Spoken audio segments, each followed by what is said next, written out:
Hey, how you doing, viewers? It's Brian J.T. Watts here again with another episode of Come Together. I'd like you to join me today as I interview Markus Neil. He's one half of the Arnos Insurance Group. He has a lot to say, a lot that will help out our community as well. So take a listen. After the intro, you will be hearing me interview and watching me interview Markus Neil. So check it out. I think there's a lot you're going to want to talk about and a lot you're going to want to know. Take it easy. This is the greatest game of telephone that has ever been played. Someone said the black man doesn't raise his kids or care for his family, and that message is still being told to everyone today. They even have us saying, We are not a monolith. We have various opinions and thoughts. We are much more than what we are portrayed to be by the media. even when we are the victims of injustice, we are still portrayed as the perpetrators.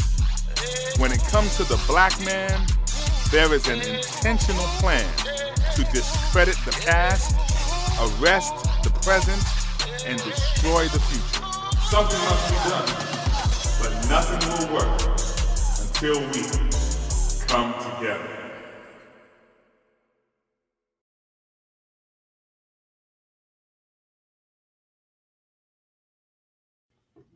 Hey, viewers, Brian J.T. Watts here again for Come Together. Today we're talking to Markus Neil. Listen, Markus is doing a lot of big things. I want him to let you know what's going on. And Markus, just tell the viewers what you're doing, and we'll get into it after that. How you doing, everyone? Markus Neil with the Arnos Insurance and Financial Group. I'm a licensed life insurance professional, infinite banking professional, and retirement expert. That's a lot of stuff. Now, I have been told that typically, if we look at the numbers, our community is not really getting those services that you provide. What would you say about that? Is that true? For the most part, our community, we don't, for the lack of a better word, we're lazy. Okay. So we'll take whatever was told to us and go with that. Okay. For example, when we go to our company, the HR director signs us up for life insurance, health insurance, contract salary, FMLA, sick time, vacation time, 401k. Right. And we just go with that process. So whatever they tell us is, we really don't know. We don't study stocks and things like that. So we just go with whatever the plan is that they provide at that time. Okay. Whether it's good for us or not, we don't focus on that. So are you saying in most people's case, that's not enough? It's definitely not enough, because if you just think about it, over the last 20 years, if you just go back, let's say 30 years, right now we're in a bear market. 2020 market dropped. 2018 market dropped. 2011, everybody was getting furloughed, right? Didn't, salary reduction and things like that. 2007, 2008, subprime market. 2011, that was 9/11. Right. So every 7 to 8 years, the market is dropping. That means every 7 to 8 years, everyone's losing in their 401k or 403b, TSP, IRA, or whatever. So just going by whatever they tell you is not beneficial, because if you never look at it and you just listen to them tell you, it's going to bounce back. They never tell you that, okay, well, I'm going to lose 30 to 50% of my retirement. Wow. So like right now, it's dropped 25%. So if you got $100,000, you just lost $25,000. Now, how deep is this bear market going to go, and how long is it going to last? Right. So if you keep losing 25%, that 75,000 keeps dropping. But most of us don't go and call, because if you call the person who manages the fund, no matter what the company is, what's he going to tell you? Ride it out, because it'll bounce back. Right. And what's the reason why he's going to tell you that? Because he needs your money. He needs your money. It's his bottom line. He gets his money regardless of whether you make it or not. Right. We don't understand that, and we don't seek out a professional to explain that to us. Okay, well now I'm looking at it from my youth. Okay, I know my dad was the one that worked the longest. He worked at the post office for a long time, and for him to get a job like that at the post office, that was considered job security back then. Mm-hmm. The things that he was getting, life insurance, all of that stuff, were things that he didn't get before. Right. So just like a kid who sings in church, and some producer comes and sits in the back of the church and says, "Hey, can make you a star," or just like some kid who plays football on the playground with his friends, and somebody comes and says, "Hey, I can make you a star." These things are taken as, this is the good life, right? And so it for those of us who grew up in families where money was not plentiful, mm-hmm. And people got these jobs, this was the come up. Yes. So there was no reason to seek out more. This is the come up. I've made it. You know what I'm saying? I'm at a point now where I can have a family. I can take care of my kids. I can do this, that, and the other. And I think that some of us have allowed that to continue instead of, checking out what's going on. Right. If I got a job, if I came out of college and I got a job making $65,000 a year straight out of college, oh, I'm good. Right. And if in 10, 15 years I'm in six figures at all, I'm great. And a lot of people when I was younger talked about six figures like that was almost unattainable. But now I know people who make six figures who live the same way I live. And yes. Six figures is a lot of different stuff. 100,000 six figures, 400,000 in six figures. Right. But six figures doesn't make you independent. It doesn't do all the things that it used to do back in the day. So what are you doing now to sort of get people to realize, hey, what you have at your job might not be enough. You might want to invest a little more in your future or even in your present. What is the goal of your company and how are y'all taking that on? So what we do is we try to sit down with individuals. We do Zooms, we do meetings and things like that. We educated, we go to Boys and Girls Clubs. We go to PTA meetings. Okay. We go to church, social circles and things like that. So try to get the word out. But the first thing everyone has to know is you have to realize that if you have a 401k or any type of retirement plan, all retirement plans are based off the stock market. Right. So that means the first thing everybody has to know about stocks. You have to have a basic understanding of stocks, or you can't look at your retirement. We can go back whether you think you are or not. Whether you think you are or not. Yeah. Everybody's 401k is based off, even if it's a mutual fund. Right. Mutual funds are what? It's just a group of stocks put together. But you have to understand what they are. The second thing that people need to know, and what we try to educate, is diversification. Diversification is actually a bad word. Diversification, the reason why they diversify is if you had a company with 1,000, 2,000 employees, that one person or that 10 people can't look at your stock daily.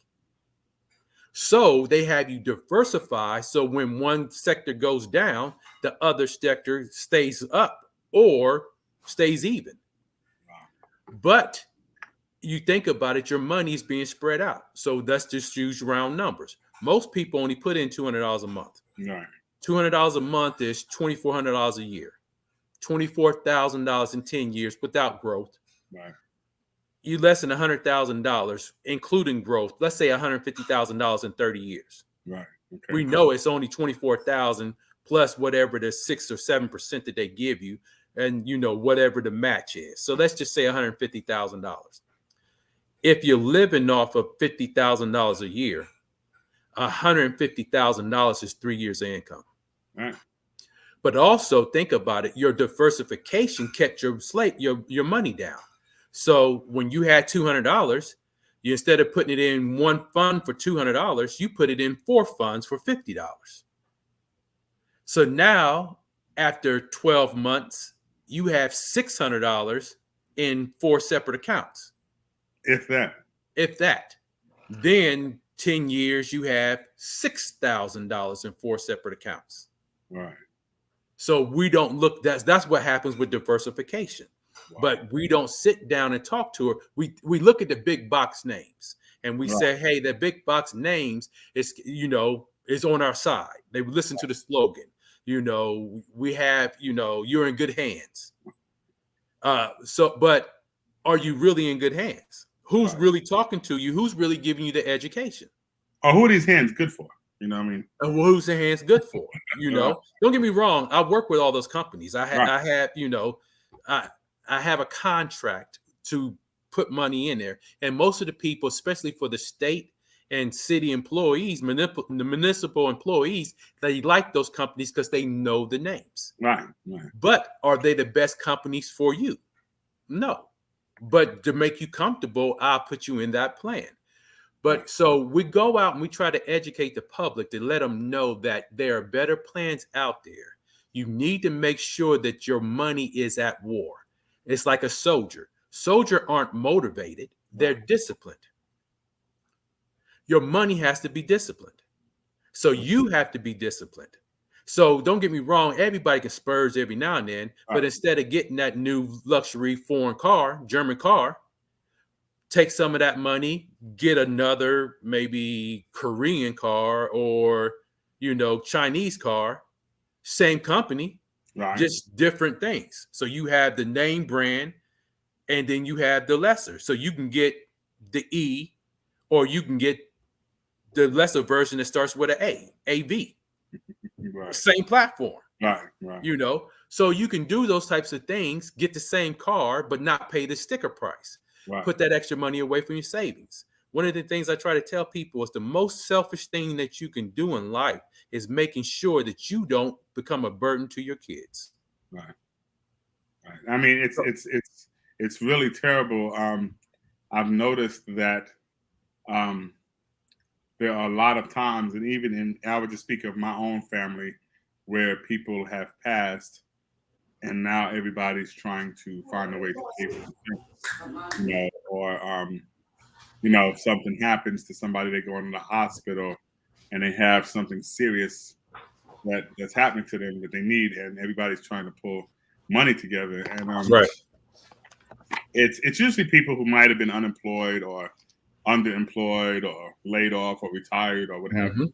But now it's seeming to be even younger people who just haven't managed something correctly. And one of the things that I think that y'all take care of is life insurance. And I know that that's something that a lot of people don't have. A lot of people have told me that the reason they don't have it is because they can't afford it. So what are y'all doing to make things affordable to our community and allow people to be able to say, okay, I can pay that. I can pay $50 a month or $40 a month or whatever it is. So there's life insurance to different companies. Like I said before, you can go with the big box companies and get, they're going to charge you for their commercials. They're going to charge you for their advertisements. There's companies that have been around 120 years or more, and they don't advertise. Right. They don't have to because they have people putting the money in the process and pay dividends off of it. But also, it's just about finding out. We have to search for things. A lot of times we want somebody to tell us, or we base our experiences off of what our parents did or what our friends did. We have to understand that we all have the same test. We just have different answers to that test. Okay. We go through life, for example, me and my wife, we work together. So we see each other pretty much 24/7, 365. Most people can't do that. Right. It's still marriage. Right. But it's different. The answers are different to that marriage question. Right. How do you get along in your marriage? I don't know what anything else but being there. Even when we had the dinner date on Monday. Right. We were together. So it's the same. Everyone has the same questions. Right. We have different answers to the test. So It's the same thing with retirement or life insurance and things like that. You have to call. You can't base your experience on someone else. Right. Your health, whatever problems that you have with your health is different than my health, Right. which is different from Susie's health or Nadine or Janelle or whatever. Everyone's health is different. What you have, for example, for your job, you might have life insurance at your job, but as we found out during the pandemic, lose a job, lose a benefits. So then you just lost all the money that you paid into the cash value that you had built or could have built for your job. I mean, for the life insurance policy through your job. So we had to first just say, hey, let me look. I don't have to buy, but let me look and see. And let me look and see for somebody that'll talk to me and not harass me. We always think of the salesperson that's going to call and keep calling and all the other stuff. Right. Everyone's not like that. Right. Some people like us have enough business that we don't have to harass you. Right. We want your business. We want to help you and things like that. But I'm not going to sit here and call you every day because I have other things to do. Right. Well, you know what? So wait, let me ask you this because this is big, and I think that a lot of viewers would probably like this. You're saying to me, your job is going to take the money out. Yes. The $15, $30 a month or whatever. Mm-hmm. And because that can be lost, you're saying, should I deny the life insurance for my job and use that money to buy life insurance somewhere else because I will have that whether I lose my job or not? I said that you should always have a private plan for everything. Okay. Keep the job insurance because most times that's term. Okay. It's cheap. For an individual, it's probably $3 or $4. And the reason it's $3 or $4 a month for one person, and which we say it for $100,000 is because they know in 30 years you're going to retire. And in 30 years, they're no longer going to have to provide insurance for you. So the money that you put in for those 30 years, which $3 a month, is not going to equate to $30,000. So they just took your money and then lent it someplace else, put it someplace else and bought their own insurance to make sure that they cover you. What I'm saying is that keep that little bit of insurance because when you need it the most at 65, at 70, at retirement, you can't qualify health-wise most times for life insurance. Okay. But also get a separate policy. Privatize your retirement, privatize your life insurance, privatize everything that you can. That way, if something happens, like we never thought the pandemic would happen, it happened. We never thought COVID would happen, it happened. We never thought a lot of things, bear market would come back. Bear market is here. We never thought the Federal Reserve would raise interest rates 0.75 of a point, and it did it today for the first time since 1999. So there's a lot of things that's going to happen to us as things, progress. We have to prepare. If we stay ready, we never have to get ready. No, that's definitely true. I think that there's a lot of education that needs to happen.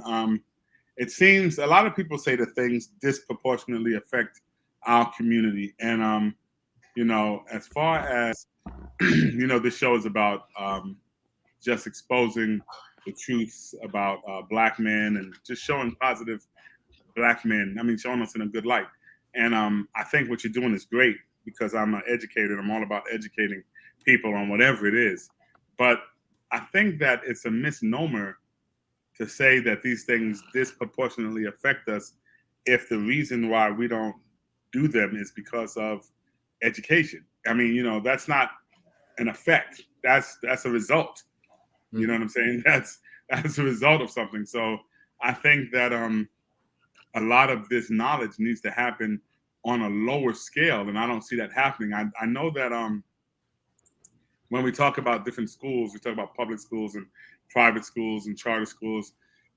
Public schools were, and this I learned when I was studying in school, public schools were made to create better Americans. Yes. That was the goal.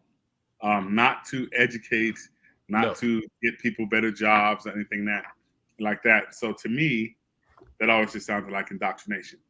And if we want to make you the people we want to make you, that's what our systems are for. So I don't think that any of us are ever going to find, and I don't care what race you are, you're not going to find that stuff in the public school because it does not benefit the bottom line of the government for you to know it.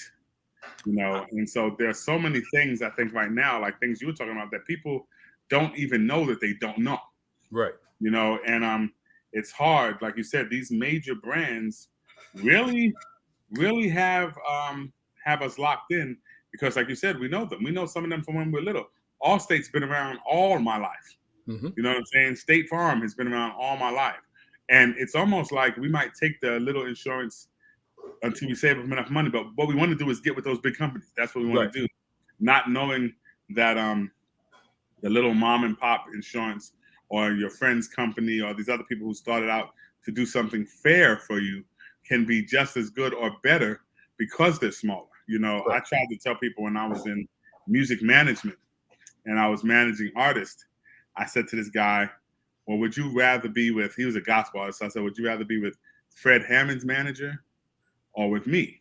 And he said, oh, Fred Hammond's manager. And I said, why? He said, because they getting Fred all kind of stuff. I said, but you got to understand, that manager is paying attention to Fred Hammond.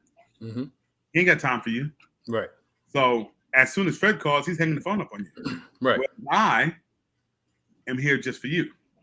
That's what you want. And I think that a lot of us don't know what it is that we want or we need. And as we start to learn that, then we will start to make choices that reflect that. But if all we know is, hey, you got to stay with the big name because those are the people who do it right.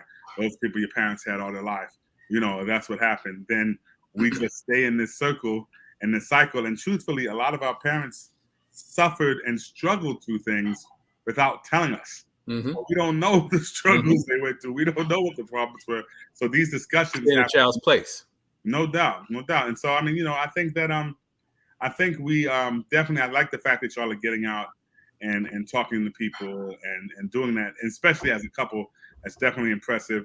And letting people know what's going on and showing them how they can best use their money, because I know people who are making, like I said, $150,000, $200,000 a year and still barely making it because of the way their money is spent, because of the things they're spending it on, because of the things they're trying to do that they might not really be educated about when it comes to insurance, housing, all kind of stuff, things that they got into that might have been upside down, just bad deals and all of that. And so I think y'all are doing a great job. As it pertains to that, I think that has a lot to do with our community.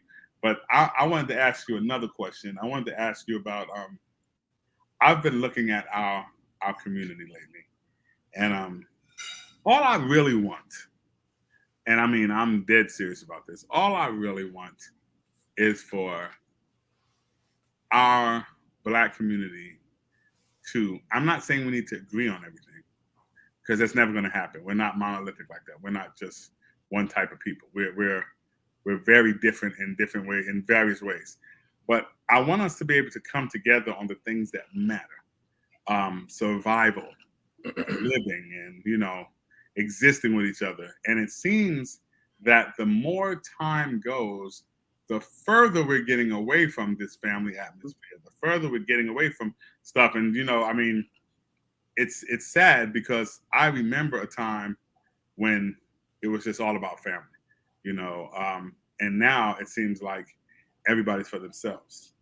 I have a reason that I think, one of the reasons, there's plenty of reasons, of course, that I think is this is happening. And I want you to discuss that with me. Somehow we have developed this rift between Black men and Black women.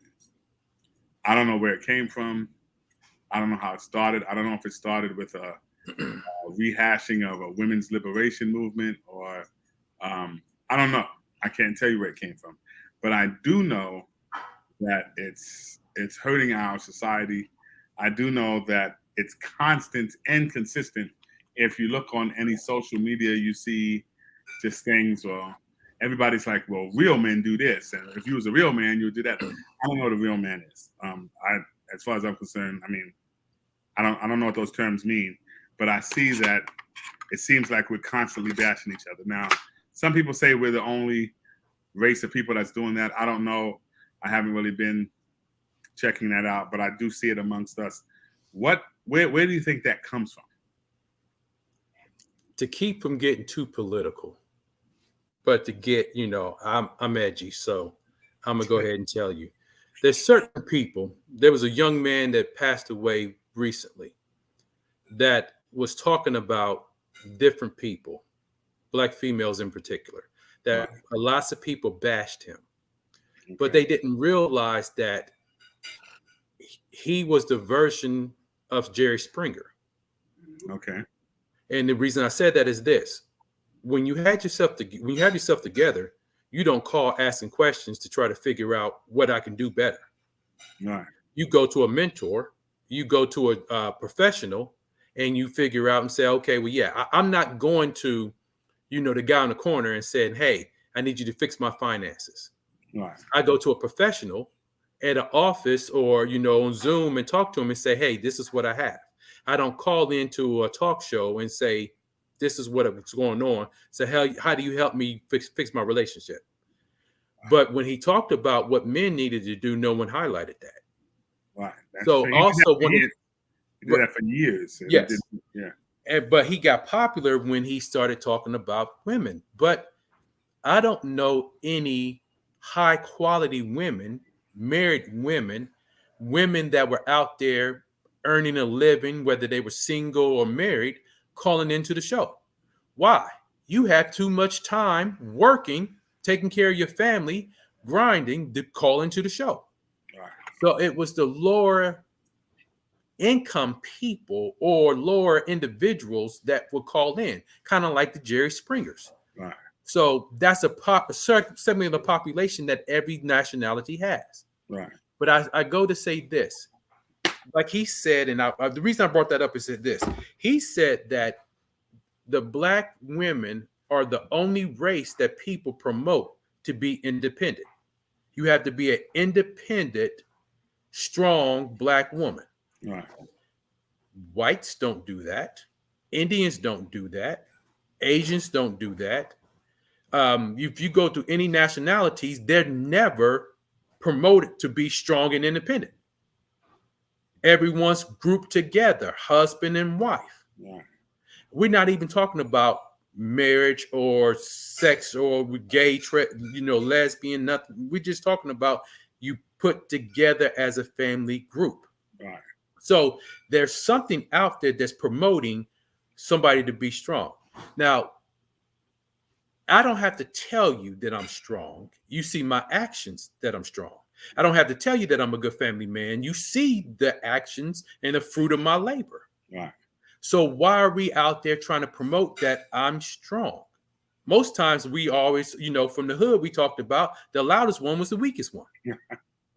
You didn't have to talk until, you had to tell everybody because everybody knew. Right. So we don't say, like, for example, let's go with football. I'm a big sports person. I like football. Tom Brady's a family man, but we're not talking about Tom Brady, the family man. We don't talk about Peyton Manning, the family man, but we talk about Russell Wilson and how he's corny or he's lame. Now, why is Russell Wilson considered corny or lame, but not Tom Brady or Peyton Manning? Right. So it's us. Malcolm X said they'll pay some of us to kill some of us just so they'll say it was some of us. So what we have to start doing is start thinking and getting back to what we were doing in the 50s and 60s. We were all business owners. We funded our community. And we're allowing our community to be separated, whether it's gays and lesbians, it's incarceration, it's death, whatever it is. We're allowing that to happen. There is a large segment of society of our Black culture that is still, prosperous and doing well and doing things. But we're allowing things to come in and say, okay, wait, you're not as good. Because every time you look at it, for example, every time you look at the news program, they talk about welfare, they show somebody Black. Right. Well, we're less than 13% of the population in the whole United States. Right. So if we were the majority of the people on welfare, we would have to be every Black person plus would have to be on welfare. Right. That's not possible. Right. So are we the majority of welfare in Alabama, in Utah, in Wyoming, in Alaska? Well, They got social services there too. right, But they show us on television. right, So we're allowing stigmas in the media to tell us or to show to basically we're buying into the lie. right. And I mean, you know, it's crazy because I was told that before 1957, when they showed poor people, they showed white people standing on line at soup kitchens and things like that, and the whole country would, oh man, look at them, that's terrible. We got to do something to help these poor people. We got to help them out. This is terrible, you know. So everybody was like, what do we do to help the poor? And after 1957, they decided they were going to show people of color, or black people, as poor people, and that enraged the country. Mm-hmm. You know, as far as those who were non-blacks were like, you know, they didn't want anything to do with the poor now. Mm-hmm. Now nobody was pushing the government to help the poor and this and the other because it wasn't them. Right. And they've continued that narrative. And most of us don't know that. Most of us don't realize it's got to be coming out now, but there's so many things that happen. Like you said, Russell Westbrook, nobody talks about really Peyton Manning and family. Russell Wilson, yeah. Nobody talks about their families, other people's families and stuff. But when it comes to us, it's, oh, what's he doing in his life? What's going on? You know, I said to somebody a couple shows ago, the Jackson 5, or just the Jackson family, when they had their show, great musical family, this, that, and other. But all of a sudden, everybody was talking about how much of a father or bad of a father Joe Jackson was. Mm-hmm. But I never heard anything about Mr. Osmond. Right. And the Osmonds were a great musical family too, but I don't know what Mr. Osmond did. I don't even know what Mr. Osmond's first name is. You know what I'm saying? But I don't know if he worked in a factory like Joe Jackson did. I don't know if he beat his kids. He made them dance. You know what I'm saying? We don't know any of that stuff. And it's not important. They were considered this great musical family. And so it seems like there's a set of rules for us that is totally different. And when it comes to our success, I can understand why you want to see where it comes from, because you already got your foot on my neck. So you're not understanding how I'm still successful. But when you start to dig into the lifestyles and talk about what people are doing and how they're going through, and you're not doing this for your counterparts, it gets kind of weird. So part of that also is that we don't control anything. Well, that's true. You know, Dr. Claude Anderson said there's not one thing that Black people control that we access or use on a day-to-day basis. We don't have hospitals. We don't have communities. You know, there's a little Italy in every city. There's a Chinatown. You know, you can put up a whole African or Africans can come over and take over a mall or a strip center and things like that. But there's no Black centers. There's no Black towns. There's neighborhoods. There's ghettos. But, you know, we have enough money, like the music industry. We don't own one record label. Right. You know, and now we're going with the streaming services. We don't own the streaming services anymore. So basically, like I said to somebody a few weeks ago, even in the activist life, we still have promoted that white is right. Mm-hmm. I mean, not that you're saying it out of your mouth, but when that's who we go with, then that's a problem. You have artists, you have musicians, you have people trying to start things in different towns.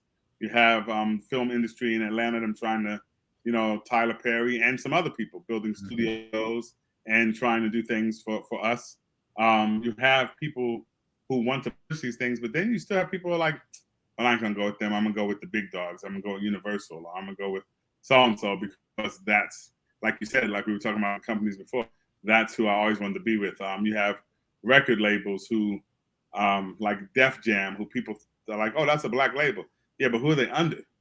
Right. You know, I'm saying they're not under another Black label. And a lot of people don't understand the importance of us even owning. I've had conversations, and I couldn't believe I had this conversation, of, well, why does something have to be Black? Why is that? Oh, everything doesn't have to be Black, but the fact is nothing is. Right. And that's a problem, because that means that we can continue to be pimped into doing things the way somebody else wants them done. And we don't we don't really get to showcase the Black experience. Now, I'm real big fan of a lot of actors, but I started to notice that even in the most in the shows that showcase black neighborhoods and stuff, most of these actors are English, or from out of the country, and I don't hate them. I'm not against Idris Elba, or I can't remember the guy's name that was in Get Out. Right. You know, when I hear these guys talking, I'm like, whoa, that guy's from England. You know, it's amazing because, and I'm not saying somebody else should have played this role, but there are enough black actors over here looking for work. Right. You know, and yes, maybe these guys were the best. Okay, whatever. But I mean, are we really trying to portray that people over here can't do this work? What is the issue? Because it's not that it happened once or twice. Right. It seems to be happening all the time. If it was just a few times, I mean, Idris Elba was amazing in The Wire. I will never take that away from him. Sure. But, you know, do we need to use these guys every time we need a black actor in the streets or whatever? Can we use people who are here who can actually do the job? But it seems like for some reason, even black Americans now, I mean, just black Americans are getting left out. At first, you might have thought it was all black people, but now you're going across the seas and bringing over black people to do the job. What is the message that they're trying to give to us? And what would you say that is? I think the message is the same message that has been before. I mean, the message hasn't changed. I think our adaptation to the message has changed. Our adjustment to the message has changed. One of the things that people get mad at me about was I try to speak the truth. The Constitution was never made for us. Right. We were never considered when they make the Constitution. The Constitution was made for the business owner and the landowner. And at the time the Constitution was made, there was a lot of lower income white people that was grandfathered into white people. I mean, the culture, white culture over years that weren't included in it too. That's why a lot of the Polish, the Irish, and the Jewish, and all those other individuals, they weren't considered white. So they weren't part of the Constitution, or wasn't thought to be part of the Constitution. Right. So a lot of things wasn't made for us. And I think we forget that. We get caught up in the American dream and things like that, but we have to understand that we have to make a way for ourselves. So once we go out there and we make a way for ourselves and we stop trying to do things alone, we need a team. Everyone has a team. You know, if you think about a football, it's just not one coach. It's multiple coaches. Right. Basketball has multiple coaches. Baseball has multiple coaches. Same way in the boardroom. Boardroom has a boardroom, normally 12 or more people. Right. You know, so everything that's successful has a team. Right. Except for most times black people. We don't have a team. So if we get together and we have a team, you know, you have an accountant, and you have an investment person, and you have, whether you do any of those things, or anything, but you have a tax person, or investment person, you know, you have somebody that's talking to you about life insurance or infinite banking. We talk about long-term, health and long-term care and what to do. You have a team around you, and not just yes men, and you go and show us what to do. A lot of times, even like the ball players, when we go out there and we make money, then we don't have a team. We have a team from the hood, but the hood team, they're loyal to us, but they're loyal to you at what cost? I mean, you got to keep them on payroll. I mean, that's what it is. Right. So you don't, so now your salary after taxes, after management fees, after everything, now has to be divided in mom, dad, cousin, my man, my boy, whatever. So your salary doesn't last as long. But we don't think about that long term, and we don't try to seek that information out. So I think that's the biggest thing for all of it. We have to realize that knowledge starts not just with whoever taught us, but it has to be a continually going thing. We have to continue to strive to get to where we want. So once we get there, a lot of us believe that we arrive. We have a house, we have a decent job or career, and we have a car, and we have some money in the bank, and we think we arrived. Well, no, we haven't. Well, we're short-sighted. I mean, but I can understand being short-sighted. Growing up in the projects in the South Bronx, all I wanted to do was not living the projects. Right. Okay, so when I went away to college, and I lived in a dorm, and then I lived in an apartment, and then got out of college, and I had now this is gonna sound crazy. This made me happy. Me and my roommate had an apartment, and I had a walk-in closet. Oh my God. Mm-hmm. I'm done. I'm good. I have a walk-in closet. I don't have no clothes in it, but I have a walk-in closet. And to me, that was something big. People are like, dude, you don't have a house. What are you doing? You know what I'm saying? You have an old car. But it was like, no, I have a car. I never had a car before. Right. And I have this apartment that's bigger than anything I had more space. My brother and I shared a closet in the projects that looked like a small coat closet. Mm-hmm. You know what I'm saying? And all of our clothes were in there. And so it was a lot for me to have this closet that I could walk in. In fact, I would have people come spend the night, and I would give them my bed, and I would sleep in the walk-in closet because it was so big. You know what I'm saying? I was just like, I'm balling. Mm-hmm. That's it. But I was short-sighted. And even after that, when I finally bought a house, this and the other, I mean, of course, those things meant a lot to me because I was able to do it, and I didn't have examples of it in my family, buying a house and this and the other, but I did something that had not been done. It felt great, but still, are you running your finances right? Are you, do you have this together to a point where you don't have to worry about your future? You know what I'm saying? There's so many things. It seems like every step you take, you are so many steps behind that even when you think you've caught up, you're still not there yet. And I think a lot of us find ourselves in a place that we look back and we see where we came from, and we're like, that's good. Right. But also, we don't think towards the future. Right. Most of us think for today. We might plan the Saturday light. We're not planning 5, 10, 20, 30 years from now. Not at all. Like I was told somebody the other day, if you're 50 years old or older, you have 15 years left to retire. You retire at 65. So if you're over 50, you have less time. Right. So then what are you going to do? Most of the lower income jobs that we were not lower income, but the lower level jobs that we can get as we were growing up, the McDonald's, the Wendy's, the Walmarts are all being replaced. So we can't supplement our income in the same way as our parents did or could. Those jobs are being outsourced by robots. Right. You don't have that yellow smock at the front of the Walmart saying, welcome to Walmart. It's a gate. Right. So welcome to Walmart. That's it. So in a couple years, when they have autonomous cars and trucks, those Uber jobs, those Lyft jobs, those truck driving jobs are going to be outsourced to a robot. So we need to plan for the future. But also the Bible says a good man leaves an inheritance to his children's children. Okay. And the question I ask you, are you a good man?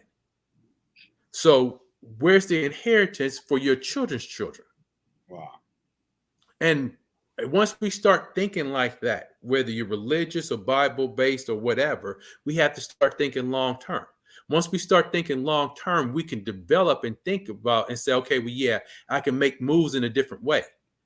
I can look and say and decide that I'm going to do whatever's necessary because now I can do something else. One quick thing. Warren Buffett said, you're sitting in the shade of a tree today because somebody planted a tree 30 years ago. Right. The question I asked everyone listening to this and anybody that will come through, what tree did you plant today so it'll be available, not for you, but for your children or loved ones in 30 years? Wow. And I mean, that's big. That's where we have to look. Like I said, I think some of us have tried so long to catch up that we're not even looking to the future. We're like, oh, I finally made it, I'm here. And that's a problem. So I really believe that education is still at the seat of everything that we need. It's not just a formal education, it's education on things that we can do. So I'm really proud of you and your wife and the Arnos group to getting out there and putting it out there. So I want you to tell everybody how they can get in touch with you. If they want to have you come to their school, their church, their community center, whatever, how they can get in touch with y'all so y'all can educate them on some of these things that are going on. Okay. We're on at the RNOS group, RNOSS group, on all social media, Instagram, Facebook. You can go to the rnosgroup.com. It's the website. Markus Neil on all social media. So my wife is Janelle. I'm not even sure her Instagram. I'll just click the buttons. Her social media, but I think it's Janelle Reynolds on Facebook. But you can go to RNOS group on any social media. Instagram, Facebook, Twitter. It's all there. Website. You can go that way. Send us a direct message. There's telephone numbers on there. You can contact us, and we'll be more than happy to come out. I love the kids. I'm like Trick Daddy. I love the kids. So I come out. I have a passion for the kids because I understand that if we don't educate, it's like Frederick Douglass said, it's easier to educate children than it is to, I'm messing it up, but to repair broken men. Right. All right. Yeah, definitely. Yeah. So, if we educate the kids, then we don't have as many problems in our community because they grow up and they stay close to what they're doing. But as long as we let them just wander out there and, young people leading young people, you're always going to have some issues. I feel you. That sounds good. Well, listen, I want to thank you for coming out, man. Appreciate you. Always a good time to talk to you. I definitely will be getting back to you. We're going to come back to you at some point and see what else is going on, because y'all don't sound like y'all stop at what y'all doing. Maybe you find something new that you can do to educate or to help out the community, you're going to do it. So we'll definitely be back in touch with you. But thanks so much for coming out, man. And I hope that a lot of the viewers get in touch with you.